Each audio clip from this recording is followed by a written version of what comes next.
Geometry is a game infamous for its bad hitboxes. People are always complaining about them and begging RabidRetroSpectGames to fix them. But in the end, nothing ever seems to change, and it seems like nothing ever will.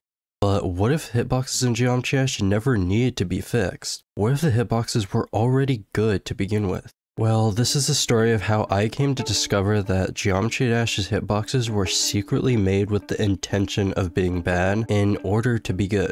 This might sound kind of confusing to you, so let me explain. Looking at the spike more closely, you might wonder how this hitbox is supposed to be good like at all. I mean seriously, RabidRetroSpectGames, what is this? And going off pure accuracy, the hitbox is not that good. It is actually like really bad. But that's not what we're here to talk about today. What we are here to talk about is how hitboxes in Geometry were actually made not to match the exact dimensions of the object, but to match your perception of them. To understand what I'm trying to say a little more clearly, let's look deeper into the game's design and figure out how the hitboxes of Geometry function relative to other platformer games.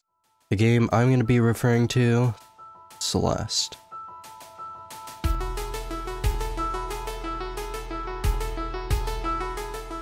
In this game, your objective is simple. Jump to next platform, find a berry, and reach top of mountain. Pretty understandable. But what people might have not realized at first is the sheer skill needed to climb to the top of the mountain and beat the game. It might not be as hard as other games, like getting over it, but it has its own way of making the game difficult. But if it wasn't for the hitboxes in this game, Celeste would actually be a lot harder than it currently is. Many people have talked about how good the game's controls were and how fun it was to play, but has anyone really stopped to think about of why that is?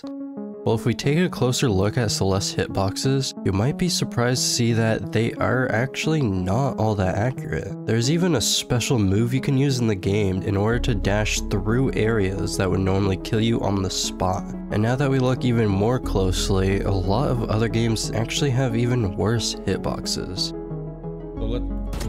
That's like the most obvious miss right here. It's almost as if these hitboxes were made this way on purpose. And, well, that's because they were. If you didn't know, the reason hitboxes in video games like Geometry use simple shapes instead of matching the object exactly, it is because it takes up a lot of the game's resources and causes bad performance if the hitbox's shape is too complicated. Basically, it makes it so your computer doesn't run like some potato computer hooked up to a AAA battery, running off your own breath to keep it from reaching the temperature of the sun. And yeah, so without these types of hitboxes, your already crappy PC will turn from like 30 FPS into like 1 if it was accurate. But even then, that doesn't explain why hitboxes in Geometry are so small compared to the actual object. And well, the reason behind that is pretty simple. If we look back at the game Celeste, okay, I know this is the second time talking about this game, but trust me, it's important. You might notice how whenever you jump late off a platform, you actually fall slightly off the platform before jumping. And well, the reasoning behind this is not really the hitbox itself, but something else entirely.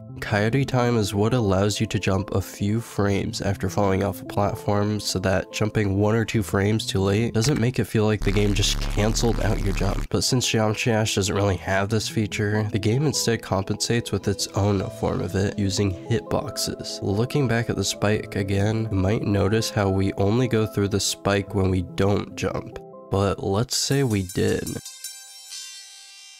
And that was me jumping at the last possible frame. And even then, my cube never actually even touched the spike. So you're saying this entire time, hitboxes were actually good? Well, essentially, yeah, but this is how hitboxes are with the cube. What about the ship or even the spider? Well, if we exclude the spider, because what in the world is this? We can see that when using the ship, we actually go pretty far into the spike. But this is actually a good thing, since if we use fixed hitboxes instead, you'd see how it's nearly impossible to straight fly. So if it wasn't for hitboxes being made the way they are, straight flying would have never been a thing.